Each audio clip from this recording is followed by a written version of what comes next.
আজকে যে বিষয়টি আপনাদের সামনে আলোচনা করব সেটি হলো, একজন মুসলিম নারী পুরুষ যদি এমন চারটি অভ্যাস গড়ে তুলতে পারে, তাহলে আল্লাহ সুবহানাহু ওয়া তাআলা তার জন্য জান্নাতে ঘর নির্মাণ করবে। একদম সহজ চারটি অভ্যাসের কথা বলবো, যে অভ্যাসগুলি আমরা ইচ্ছে করলেই গড়ে তুলতে পারি। আল্লাহ সুবহানাহু ওয়া তাআলা আমাদের জন্য যে সমস্ত ফরজ ওয়াজিব ইবাদত বন্দেগী দিয়েছেন, সেগুলির পাশাপাশি এই অভ্যাসগুলি আমরা গড়ে তুলব। এই সহজ আমলটি আপনারা করবেন, ইনশাআল্লাহ আল্লাহ পাক রব্বুল আলামিন আপনার জন্য জান্নাতে ঘর নির্মাণ করবেন। এক নম্বর অভ্যাস হলো লা ইলাহা ইল্লাল্লাহ বেশি বেশি পাঠ করা। কাজের ফাঁকে ফাঁকে, ঘুমানোর সময়, ঘুমানোর আগে, রাস্তায় চলাচলের সময় আমাদের সময়টাকে কাজে লাগাতে হবে। রাসূল করিম সাল্লাল্লাহু আলাইহি ওয়াসাল্লাম ইরশাদ করেছেন, মান ক্বালা লা ইলাহা ইল্লাল্লাহ দাখালাল জান্নাহ। যে ব্যক্তি লা ইলাহা ইল্লাল্লাহ খালিস অন্তরে পাঠ করবে, সে বেহেশতে যাবে। যে ব্যক্তির জীবনের শেষ কথা হবে লা ইলাহা ইল্লাল্লাহ, সেই ব্যক্তি মৃত্যু হবে ইমানের মৃত্যু, সেই ব্যক্তি অবশ্যই জান্নাতে যাবে। এই জন্য আমাদের এই অভ্যাসটা গড়ে তোলা উচিত। আমরা যখন রাস্তাঘাটে চলাচল করি বা একটু নিরিবিলি বসে আছি, আমরা লা ইলাহা ইল্লাল্লাহ, লা ইলাহা ইল্লাল্লাহ উচ্চারণ করে কত মনে মনে এই জিকিরটা আমরা বেশি বেশি করবো। ইনশাআল্লাহ আল্লাহ আমাদের জন্য জান্নাতে ঘর নির্মাণ করবেন।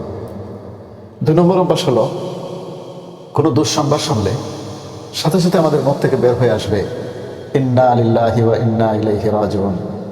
ছোট মুসিবত হোক আর বড় মুসিবত হোক, যে কোনো মুসিবতের সময় একজন মুসলমান নারী পুরুষের মুখ থেকে সাথে সাথে বের হয়ে আসবে ইন্না লিল্লাহি ওয়া ইন্না ইলাইহি রাজিউন।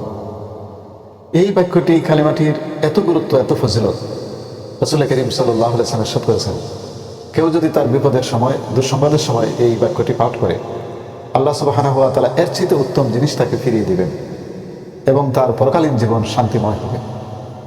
আমরা মুসিবতের সময়, দুঃসংবাদের সময় একজন মুসলমানের স্বভাব হলো তার মুখ থেকে বেরিয়ে আসবে ইন্না লিল্লাহি ওয়া ইন্না ইলাইহি রাজিউন। রাসূল করিম সাল্লাল্লাহু আলাইহি ওয়াসাল্লাম ইরশাদ করেছেন, ছোট বিপদ বলতে আপনি হঠাৎ করে ঘরের লাইট অফ হয়ে গেছে, বাতি নিভে গেছে, এই সময় আপনি পড়েন ইন্না লিল্লাহি ওয়া ইন্না ইলাইহি রাজিউন। বড় বিপদের সময়, কারো মৃত্যুর সময় শুনলে অত ইন্না লিল্লাহ পড়বেন, কিন্তু ছোট বিপদের সময়ও ইন্না লিল্লাহি ওয়া ইন্না ইলাইহি রাজিউন পাঠ করবেন। একবার রাসূলের ঘরের বাতি নিভে গেছে, এই সময় নবীজি পড়লেন ইন্না লিল্লাহি ওয়া ইন্না ইলাইহি রাজিউন। হযরত আয়েশা রাদিয়াল্লাহু তাআলা আনহা বলেন, ইয়া রাসূলুল্লাহ, বাতি নিভে গেছে, এতে ইন্না লিল্লাহ পড়ার কি আছে? রাসূল বললেন যে, আয়েশা, যে জিনিস মানুষকে কষ্ট দেয় সেটাই তার বিপদ, সেটাই তার মুসিবত, এই জন্য আমি ইন্না লিল্লাহ পড়লাম। তো বাতি নিভে যাওয়া হঠাৎ করে, এটা একটা কষ্টের কারণ, আর যেটা কষ্টের কারণ সেটাই মুসিবত, সেটাই বিপদ। এই জন্য আমাদের ছোট বিপদই হোক আর বড় বিপদই হোক, একজন মুসলমানের স্বভাব পড়বে ইন্না লিল্লাহি ওয়া ইন্না ইলাইহি রাজিউন। 3 নম্বর যে স্বভাবটি আমাদেরকে জান্নাতে ঘর নির্মাণে সহায়তা করবে, সেটি হলো, যে কোনো সুসংবাদ শুনলেই একজন মুসলমান পুরুষ নারীর মুখ থেকে বের হবে আলহামদুলিল্লাহ। যে কোনো নিয়ামত পেলেই আপনি পড়বেন আলহামদুলিল্লাহ। আলহামদুলিল্লাহ একটা জিকির, আলহামদুলিল্লাহ হচ্ছে একটি দোয়া। আফজালুদ দোয়ায়ে আলহামদুলিল্লাহ। হাদিসে এসেছে সবচেয়ে উত্তম দোয়া হচ্ছে আলহামদুলিল্লাহ পাঠ করা। যে ব্যক্তি আলহামদুলিল্লাহ আলহামদুলিল্লাহ আলহামদুলিল্লাহ পাঠ করবে, একদিকে তার জিকিরও হবে, অপরদিকে সবচেয়ে একটি দোয়াও সে করবে। কোরআনে কারীমে আল্লাহ রাব্বুল আলামিন বলছেন, লা ইন শাকারতুম লা আযীদান্নাকুম ওয়া লা ইন কাফারতুম ইন্না আযাবি লাশাদীদ। আল্লাহ সুবহানাহু ওয়া তাআলা বললেন, আমার নিয়ামত পাওয়ার পরে তুমি যদি আলহামদুলিল্লাহ বলো, শুকরিয়া আদায় করো, তাহলে আমি তোমার রিজিক আরো বাড়াই দেবো, নিয়ামত আরো বাড়াই দেবো। আর না শুকরি করলে আমার শাস্তি অত্যন্ত কঠোর।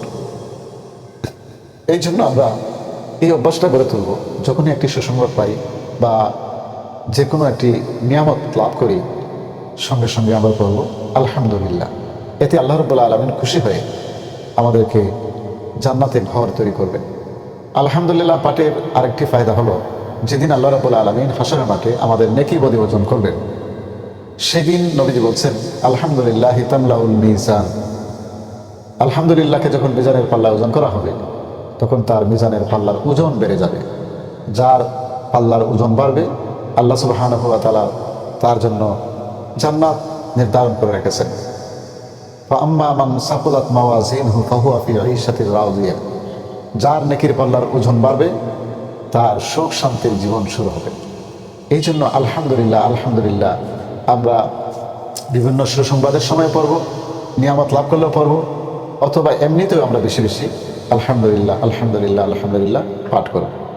এতে আল্লাহ রাব্বুল আলামিন জান্নাতে আমাদের জন্য ঘর নির্মাণ করবেন। সর্বশেষ যে অভ্যাসটি আমাদের গড়ে তুলতে হবে সেটি হলো, যে কোনো গুনাহ হলেই আমরা সাথে সাথে আস্তাগফিরুল্লাহ পড়ে তওবা করে নেব।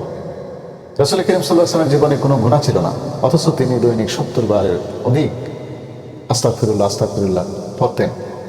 আমাদেরকে শিখিয়ে গেলেন শয়তানের দুকায় পরিস্থিতিতে, পরিবেশের কারণে, বয়সের তাড়নায় আমাদের জীবনের গুনাহর কোনো শেষ নেই। যখনই আমরা অনুভব করবো যে আমাদের দ্বারা একটি গুনাহ হয়ে গেছে, সাথে সাথে আমরা আস্তাগফিরুল্লাহ বলে আমরা তওবা করে নেব। এতে আল্লাহ পাক রব্বুল আলামিন একদিকে আমাদের গুনাহ মাফ করবেন, অপরদিকে আমাদের ধন সম্পদ সব কিছুতে বরকত দান করবেন, আমাদের সম্পদ বাড়িয়ে দিবেন। এই জন্য আমাদেরকে বেশি বেশি ইস্তেগফার করতে হবে। নামাজ শেষ করি, সালাম ফেরানোর পরে আমরা একবার আল্লাহু আকবার, 3 বার আস্তাগফিরুল্লাহ আস্তাগফিরুল্লাহ পড়ব। ঘুমানোর সময়, ঘুমানোর আগে, যে কোনো সময়, এটার জন্য সময় নির্ধারিত নেই, যে কোনো সময় আমরা আস্তাগফিরুল্লাহ আস্তাগফিরুল্লাহ পাঠ করব। রাসূল করিম সাল্লাল্লাহু আলাইহি ওয়াসাল্লামের জীবনের শেষ আমল সম্পর্কে জানা যায়, তিনি খুব বেশি এই আমলটি করতেন, সুবহানাল্লাহি ওয়া বিহামদিহি আস্তাগফিরুল্লাহ ওয়া আতুবু ইলাইহি। এই ইস্তেগফারটি নবীজি সবচেয়ে বেশি করতেন জীবনের শেষ দিকে। আমাদেরকেও বেশি বেশি সুবহানাল্লাহি ওয়া বিহামদিহি আস্তাগফিরুল্লাহ ওয়া আতুবু ইলাইহি এটা পাঠ করলে একদিকে দিয়ে আলহামদুলিল্লাহ পাঠ করা হয়, ইস্তেগফার করা হয়, তওবা করা হয়, সবটাই হয়ে যায়। তো আমরা বেশি বেশি ইস্তেগফার করব প্রিয় দর্শক। তো যে 4টি অভ্যাসের কথা বললাম, আমরা বেশি বেশি লা ইলাহা ইল্লাল্লাহ জিকির করব। আমরা যে কোনো দুঃসংবাদের সময় ইন্না লিল্লাহ পাঠ করব। যে কোনো সুসংবাদ শুনলে, নিয়ামত পেলে আলহামদুলিল্লাহ পড়ব। আর গুনাহ হয়ে গেলেই আমরা, গুনাহ হোক না হোক, আমরা আস্তাগফিরুল্লাহ আস্তাগফিরুল্লাহ বেশি বেশি পাঠ করব।